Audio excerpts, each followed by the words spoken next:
इंतजार की घड़ियां समाप्त हो चुकी हैं। अयोध्या की पावन धरा पर राम मंदिर की मौजूदगी है और गर्भगृह में प्रभु राम अपने बाल रूप में विराजमान है। प्राण प्रतिष्ठा का कार्यक्रम संपन्न हो चुका है। प्रभु राम अपने बाल रूप में जागृत हो चुके हैं। गर्भगृह से राम लल्ला के अलौकिक दर्शनों का सौभाग्य आज प्रत्येक राम भक्त को प्राप्त हो रहा है। पीतांबर वस्त्र ओढ़े, सोने के आभूषण धारण किए, गले में कंठ हार पहने, मस्तक पर सोने का मुकुट, हाथ में सोने का धनुष लिए रामलला की यही मनमोहक छवि राम भक्तों के रोम रोम को आनंदित कर रही है। रामलला के विराजते ही राम राज्य के आने की बातें कही जा रही हैं। लेकिन इसी राम राज्य में बालक राम के युवा होते ही देश में कितना बड़ा बदलाव आएगा, किन ऐतिहासिक घटनाओं का गवाह भारत बनेगा और आने वाले 15 सालों में भारत की तस्वीर कितनी बदल जाएगी, इसको लेकर धर्म ज्ञान से बातचीत करते हुए राष्ट्रभक्त विश्वविख्यात सुदर्शन चक्र ज्योतिषाचार्य श्री सन्मेत्र अशोका जी ने क्या भविष्यवाणी कर डाली, देखिए धर्म ज्ञान पर। 22 तारीख के ग्रह नक्षत्र ऐसे हैं, आपको चारों तरफ भगवा नजर आएगा और 22 तारीख को 12:28 से जो राम मंदिर की जो प्राण प्रतिष्ठा के बाद जो आपने देखा दृश्य, तो उसमें कहीं कोई दो राय नहीं है कि जिन जिन लोगों ने इस चीज की, जो लोग जो हैं आज अयोध्या की परिधि में थे, मतलब मन से जो लोग अयोध्या की परिधि में थे, मतलब जो अयोध्या के साथ जुड़े हुए थे दिल से जी। उन जिन्होंने भी ये 84 सेकंड का शुभ मुहूर्त देखा है, तो उनकी जो है 84,000 योनियों के भ्रमण का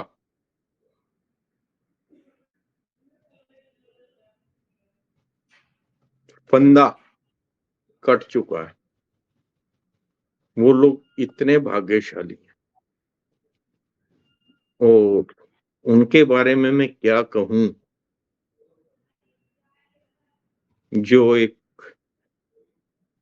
जिन्होंने देश कलयुग की इतनी बड़ी जो भव्य शुभ अवसर था, उसको निमंत्रण के बाद भी ठुकराया, तो उनके भाग्य में मैं दुर्भाग्यशाली ही मानूंगा जिन्होंने राम मंदिर के निमंत्रण का तिरस्कार किया। यहाँ बात की निमंत्रण ठुकराने की, और मैं आपको ये बता दूं कि रामलला के इस भव्य कार्यक्रम को, रामलला की इस भव्य प्राण प्रतिष्ठा को देखकर ही कांग्रेसी नेता मल्लिकार्जुन खड़गे ने एक बड़ा बयान दे दिया। उन्होंने मंच से बयान दिया कि एक व्यक्ति ने रामलला पर कब्जा कर लिया है, यानी कि पीएम मोदी जी ने, उन्होंने भगवान पर कब्जा कर लिया। कांग्रेसियों का भी ये कहना है। और दूसरी तरफ देखिए, राहुल गांधी अयोध्या आने को तैयार नहीं है, लेकिन असम में जहां उनकी न्याय यात्रा चल रही है, वहां वो मंदिर जाने को उतारू हो के। बताएं। देखिए, इतना बड़ा दिन है आज। जी। आज जो है, आज का दिन जो है 22 जनवरी का दिन जो है, जिस पर देश के नहीं, विश्व के टॉप 4, वर्ल्ड के टॉप 4 रिचेस्ट में से एक हमारे आपके अंबानी साहब, क्या नाम अंबानी का, डाली मुकेश अंबानी। मुकेश अंबानी जी। मुकेश अंबानी जी ने ये बोला है कि आज का दिन जो है वो राम दिवाली का दिन है। जी। दिवाली तो मनाते ही हैं, पर आज के दिन को उन्होंने राम दिवाली का नाम दिया। तो राम दिवाली जैसे दिन को, ऐसे शुभ अवसर को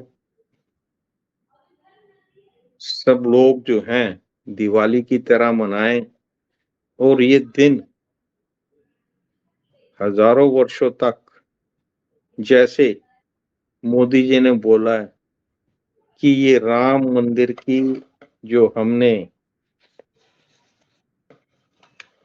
रामलला की जो प्राण प्रतिष्ठा है, जी। वो रामलला की सिर्फ प्राण प्रतिष्ठा नहीं है।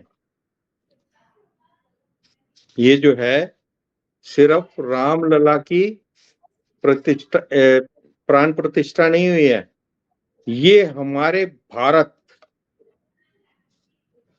की संस्कृति की प्राण प्रतिष्ठा हुई है। जी। हमारे भारत की जो संस्कृति है, सनातन संस्कृति है, उसकी पुनः प्राण प्रतिष्ठा हुई है, जिसको आने वाले हजारों साल तक हमको जिंदा रखना है। और जिस तरीके से राम चंद्र जी के रावण पर विजय के बाद, लंका पर विजय के बाद उनके वापस घर जब वो आए थे, तो उसको जिस तरीके से हमने दिवाली के रूप में मनाया था, आने वाले हजारों सालों तक ये 22 जनवरी जो है,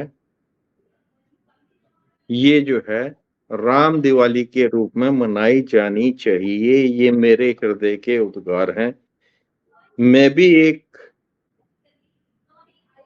राष्ट्रभक्त हूं, और आपसे एक पूरे भारत के अवाम से ये प्रार्थना करता हूं कि ये जो 22 जनवरी है, प्रतिवर्ष जो है वो राम दिवाली के रूप में बनाई जानी चाहिए। दिवाली के साथ 22 जनवरी जो है राम दिवाली के रूप में बनानी चाहिए।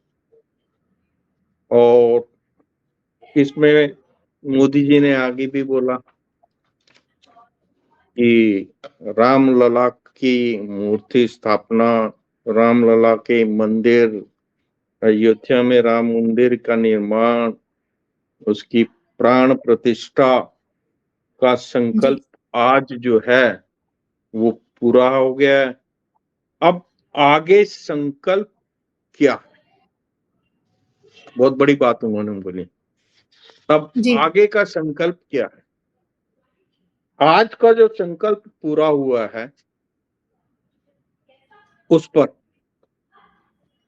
हमारे देश के जो धन कुबेर हैं, उन्होंने इस इवेंट को जो है राम दिवाली का नाम दिया। तो मोदी जी ने इशारों ही इशारों में देश के युवाओं से जो एक्सपेक्टेशन की है कि राम से जी। राष्ट्र की चेतना का जो विस्तार है,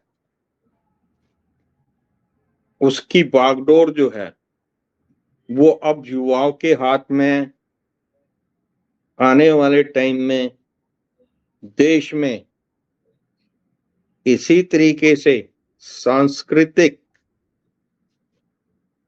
जो हमारी धरोहर है, उनको मद्देनजर रखते हुए 22 जनवरी को आपने जो है राम दिवाली का आयोजन आज होगा। पूरे भारत में, हमारा भारतीय जहां पे भी है, विश्व में राम को मानने वाले राम भक्त जहां पे भी हैं, वो घरों में दीपक जलाएंगे, आतिशबाजी होगी। लेकिन आगे क्या? आगे का संकल्प क्या है? तो आने वाले समय में आगे का जो संकल्प है वो है कृष्ण दिवाली, और उसके साथ काशी विश्वनाथ दिवाली। कृष्ण दिवाली जब मथुरा जन्मभूमि का, कृष्ण जन्मभूमि का जीर्णोद्धार होगा जी। और उसके बाद आपका ज्ञानवापी पर जो आक्रांताओं ने हमारे मंदिर को तोड़ के, जहां आधा मंदिर और उसके ऊपर उन्होंने ढांचा खड़ा किया और उसको अपना इबादत गृह बता रहे हैं, जी। उससे जब ये देश हमारा उन चीजों से मुक्त होगा। देखिए, देश को आजाद हुए 75 साल हो गए हैं जी। और 75 साल में अगर आप देखते हैं, किसी ने भी इस चीज को, इस भावना को नहीं समझा और इस भावना को अगर दिशा अगर किसी ने दी तो वो थे हमारे माननीय अडवाणी जी, जिन्होंने रथ यात्रा शुरू की और उसके बाद आज जो है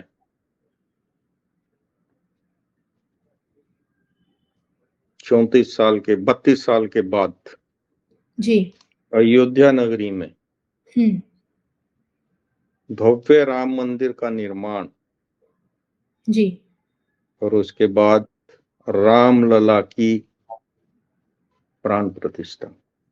जी। यहाँ मैं एक चीज और बताना चाहता हूँ, राम लला की जो आयु बताई जा रही है, किस आयु के बालक की हमने प्राण प्रतिष्ठा की है, तो वो है 8 वर्ष, जी। 8 या 9 वर्ष की आयु। हम्म। 8 या 9 वर्ष का बालक जो है अगले 15 साल में पूर्ण वयस्क 24-25 साल का हो जाएगा। वो जो मोदी जी ने इशारों में बोला था कि आगे क्या, ये संकल्प तो हमारा पूरा हो गया है, अब आगे क्या। तो ये जो युवा राम होंगे 23, 24, 25 साल के, यानी कि आने वाले 10-15 साल में भारत को जो आज भव्य राम मंदिर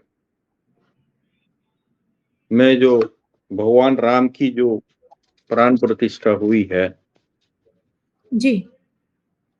इसका असर सनातन संस्कृति को एक नया जीवन दे दिया है। देखो, अभी तक हम अगर इतिहास पढ़ रहे थे तो हमें सिर्फ मुगलों का इतिहास पढ़ाया जा रहा था, जिसमें यही पढ़ाया जाता था कि किस प्रकार से मुगलों ने सनातन संस्कृति को चोट पहुंचाई, सनातन को खत्म करने की कोशिश की, लेकिन वो इस कोशिश में हमेशा नाकाम रहे। हमारी गुरुकुल परंपरा को तोड़ दिया गया। जी। आज मैं फिर गारंटी के साथ बोलता हूं कि अब गुरुकुल परंपरा का भी पुनः आस्ता आस्ता जो विस्तार होगा और आने वाले 10-15 साल में देखेंगे आप जी। कि बच्चों को, ठीक है, इंग्लिश की नॉलेज होनी चाहिए, अंग्रेजी जो है विश्व की एक कॉमन लैंग्वेज है, कुछ देशों को छोड़ के कॉमन लैंग्वेज है। अगर आपको अंग्रेजी का ज्ञान नहीं है, इंग्लिश का ज्ञान नहीं है, तो आप कई चीजों से वंचित रह सकते हैं। अंग्रेजी के साथ साथ भारत की जो अगली पीढ़ी आएगी वो संस्कृत में भी विद्वान होगी जी। और हर एक भारतीय अपने बच्चे को गुरुकुल में भेजने पर गर्वान्वित महसूस करेगा। जी। देखा जाए तो आपने हमें आज की जो 22 जनवरी की जो तस्वीर है और उस तस्वीर का भविष्य क्या होगा, हमें बता दिया है।